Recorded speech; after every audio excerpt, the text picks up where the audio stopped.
వి gold trusted gold buyers తాకట్టులో ఉన్న బంగారాన్ని విడిపించి ఈ రోజు ఉన్న మార్కెట్ ధరకే కొనబడును. మరిన్ని వివరాలకు సంప్రదించండి 77107720.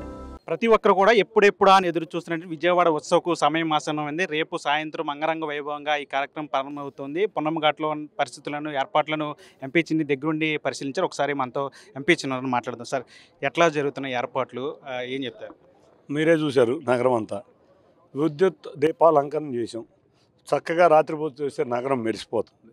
ఎక్కడ చూసినా విజయవాడ ఉత్సవం అనే కార్యక్రమం అమ్మవారి ఆశీస్సులతో శవన్నవరాత్రులు ప్రారంభం అవుతున్న సందర్భంగా వచ్చే 150,000 మంది భక్తుల్లోకి కొంత సాంస్కృతిక రాజధాని విజయవాడ నగరంలో సాంస్కృతిక కార్యక్రమాలు చేసి భక్తుల్ని మనోరంజకంగా తీసుకెళ్లనే ఉద్దేశంతో విజయవాడ నగర వాసుల చేత విజయవాడ నగర వాసుల కోరిక మీదకు ఏర్పడిన ఉత్సవమే విజయవాడ నగర ఉత్సవం. వైబ్రెంట్ సొసైటీ ఆఫ్ విజయవాడ వారు అంటే అందరూ విజయవాడలో ఉన్న ప్రముఖులు అందరూ కలిపి సొసైటీ ఫామ్ చేసి విజయవాడలో కళాకారులను గౌరవించుకుందాం, సాంస్కృతిక కార్యక్రమాలు చేసుకుందాం, అన్నిటికన్నా ముఖ్యంగా ఎంటర్టైన్మెంట్ కూడా చేద్దామని అనుకున్నాం. విజయవాడ ఉత్సవంలో 4 చోట్ల ఈవెంట్స్ జరుగుతున్నాయి. 1 పొన్నమి ఘాట్, 2 తుమ్మలపల్లి కళాక్షేత్రం, 3 ఘంటసాల వారి కళాక్షేత్రం, 4 ఎగ్జిబిషన్ గ్రౌండ్. ఈ 4 చోట్ల రకరకాల కార్యక్రమాలు చేస్తున్నాం. 3 చోట్ల సాంస్కృతిక కార్యక్రమాలు చేస్తున్నాం. 4వ చోట విజయవాడ నగరవాసులు ఎన్నో సంవత్సరాల నుంచి ఒక ఎగ్జిబిషన్ చూసేవాళ్ళు. గత 12 సంవత్సరాల నుంచి అటువంటి ఎగ్జిబిషన్ లేదు.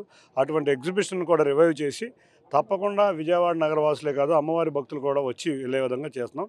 విజయవాడ నగరవాసులు అందరూ ఒకటే అనుకున్నాం. విజయవాడ ఉత్సవ సందర్భంగా దసరా సందర్భంగా విజయవాడ దసరా సందర్భంగా డిస్కౌంట్ అరేంజ్ చేద్దామని వ్యాపారస్తులు అందరూ అనగానే తప్పకుండా చేద్దాం. ఎందుకంటే 1,00,000 మంది భక్తులు, ఒక 5,000 నుంచి 10,000 మంది భక్తులు కూడా విజయవాడ డిస్కౌంట్ యూటిలైజ్ చేస్తే మా వ్యాపారాలు బాగుంటాయనే ఆలోచనతో అది కూడా మొదలుపెట్టాం. ఇట్లా అన్ని కార్యక్రమాలు కలిపిన సమ్మేళనమే ఈ విజయవాడ ఉత్సవం. తప్పకుండా బ్రహ్మాండంగా ఏర్పాట్లు పూర్తవచ్చినాయి. కానీ కొంత వాతావరణ ప్రభావం వల్ల కొంచెం లేట్ అయినా ఎగ్జిబిషన్లో కొంతమంది సంబంధించి అక్కడ పూర్తిగా ఏర్పాట్లన్నీ జరుగుతాయి. ఎందుకంటే గత కొన్ని రోజుల నుంచి కూడా కొన్ని ఇష్యూలు నడిచినాయి. అంటే ఇప్పుడు అంతా సార్ట్అవుట్ అయిపోయిందా, సక్రమంగా ఉన్నట్టు? ఎగ్జిబిషన్ అనేది కార్యక్రమాలు రేపు పొద్దున 9:30కి ఎగ్జిబిషన్ గ్రౌండ్లో పూజతో ఎమ్మెల్యే వసంత కృష్ణ ప్రసాద్ గారి చేతుల మీదకి ప్రారంభం అవుద్ది. కానీ సాయంత్రం 6కి అన్ని స్టాల్స్ కూడా ఓపెన్ అవుతాయి. కొన్ని వర్షాపార ప్రభుత్వం మెయిన్ ఎక్కువ రాజకీయ వస్తూ ఉంటాయి, వెళ్తూ ఉంటాయి. కానీ దాదాపు 1000 మంది శ్రమిస్తున్నారు. మీరు చూస్తే అక్కడ 1000 మంది విజయవాడ నగర వాసులు, గొల్లపూడి వాసులు అందరూ కూడా శ్రమిస్తున్నారు.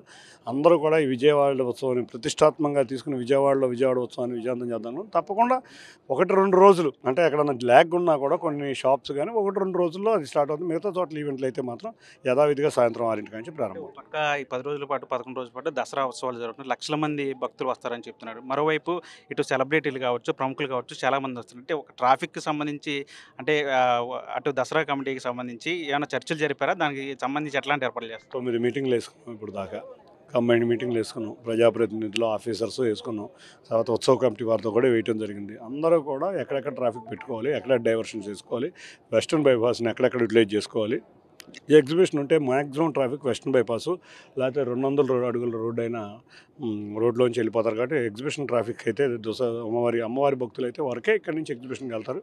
దానికి కూడా స్పెషల్ బైపాస్లో ఏమైనా అడుగుతున్నాం, చూడాలి. ఆర్టీసీ వారు కనుక ఇస్తే చాలా బాగుంటుంది. ఎక్కడ ఈ ఉత్సవం కానీ పొన్నమి ఘాట్ అనేది వివిఐపీలు అందరూ ఇక్కడ ప్రతిరోజు వస్తారు. అది కూడా సాయంత్రం 6కి ప్రారంభమవుతాయి. ఇక్కడ కార్యక్రమాలు మార్నింగ్ నుంచి ఉండవు కాబట్టి భక్తులకు ఎటువంటి ఇబ్బందులు ఉండవు. సాయంత్రం 6కి భక్తులు కూడా కొంచెం పలసన అవుతారు కాబట్టి కార్యక్రమాలు ఆ విధంగా మేము అడ్జస్ట్ చేసుకుంటూ కార్యక్రమాలు మొదలుపెట్టాం. అంటే మీరు చాలా కష్టపడి ఈ కార్యక్రమాలను కూడా ఏర్పాటు చేస్తున్నారు. చివరి నిమిషం వరకు కూడా ఏదో ఒక విమర్శలు చేస్తూనే వస్తున్నారు. ఈ 11 రోజులు విజయవాడ ఉత్సవం సక్సెస్ చేయబోతున్నారు. ఇవాళ మా విజయవాడ నగర వాసుల కోరిక. విజయవాడ నగరం అంటేనే ఒక వైబ్రెంట్ నగరం. విజయవాడ నగరం అంటేనే ఒక సాంస్కృతిక రాజధాని. విజయవాడ నగరం అంటేనే కుల మతాలకు అతీతంగా అందరూ కలిసి పండగ చేసుకునే ఉన్న రాజధాని. గత కొన్ని రోజులుగా జరిగే రాజకీయ విమర్శలన్నీ మనం చూస్తున్నాం. ఎవరైతే విజయవాడని కృష్ణా జిల్లాలో ఒక మసకబారే ఏర్పాట్లు చేసిన వ్యక్తులు చేసే విమర్శలు మళ్ళీ ఆ విధంగా ప్రయాణిద్దామని కొంతమందిని డైవర్ట్ చేస్తే ప్రజలు ఊరుకునే పరిస్థితి లేదు. మీరు చూశారు, చూస్తే ఎక్కడ ఫ్లాష్ మాబ్స్ పెట్టినా ప్రజలందరూ వచ్చి హర్షిస్తున్నారు. ఎక్కడ ఏదైనా ఈవెంట్ గురించి చెప్తే హర్షిస్తున్నారు. అంటే ప్రజలు అంత ఉత్సాహంతో రిసీవ్ చేసుకునే సమయంలో ఎవరో ఏదో రాజకీయం చేద్దామంటే చేసుకునేవ్వండి. ప్రజలైతే తప్పకుండా విజయం సక్సెస్ చూడాలని కోరుకుంటున్నారు. కాబట్టి అందరూ చక్కగా కుల మతాల అతీతంగా విజయవాడ ఉత్సవం ముందుకు సాగబోతుంది. ఫైనల్గా చెప్పండి, అంటే విజయవాడ ప్రజలకు ఎట్లాంటి సందేశం ఇవ్వబోతుంది విజయవాడ ఉత్సవ సమయం? మన విజయవాడ నగరం కళలకు సాంస్కృతిక రాజధాని అయిన విజయవాడ నగరంలో విజయవాడ ఉత్సవం ద్వారా కళలను గౌరవించుకుందాం. సినిమా రాజధాని అయిన విజయవాడ నగరంలో మళ్ళీ సినిమా కళాకారులను ప్రోత్సహించుకుందాం, సాంస్కృతిక కళాకారులను ప్రోత్సహించుకుందాం. అందరం కలిసి కట్టుకుందాం. కుల మతాలకు అతీతంగా అన్ని పండుగలు కలిసి చేసుకుందాం.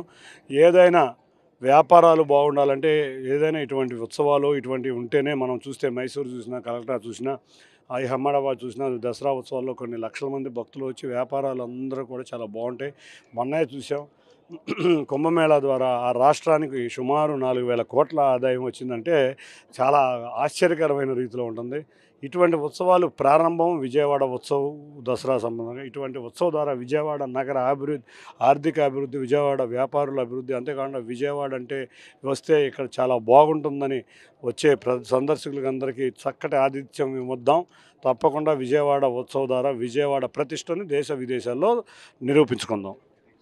ఇది మొత్తంగా ఎంపీ చిన్ని చెప్తున్నారు. విజయవాడ ఉత్సవం సంబంధించి అంటే ఎవరు ఎన్ని విమర్శలు చేసినా సరే విజయవాడను అటు ఆర్థికంగా, పర్యాటకంగా, సాంస్కృతిక పరంగా కూడా పూర్తిగా అభివృద్ధి చేసుకునే దిశగానే ఈ విజయవాడ ఉత్సవ కార్యక్రమం ఉంటుంది. దీనికి ప్రజలందరూ కూడా ఈ కార్యక్రమానికి వచ్చి జయప్రదం చేయాలని చెప్పి ఆయన కూడా చెప్తున్న పరిస్థితి. ప్రస్తుతం మన RTV విజయవాడ నుంచి. తెలుగులో ఫాస్టెస్ట్ న్యూస్ ఇప్పుడు కొత్త అవతారంలో 5 సెకండ్లోనే పూర్తి వార్తా సమాచారం మీ చేతిలో. సోషల్ మీడియా ట్రెండ్స్ మీ కళ్ళ ముందుకే live TV and voice search ఆప్షన్స్తో ఇప్పుడే డౌన్లోడ్ చేయండి. యాప్ లింక్ డిస్క్రిప్షన్లో ఉంది.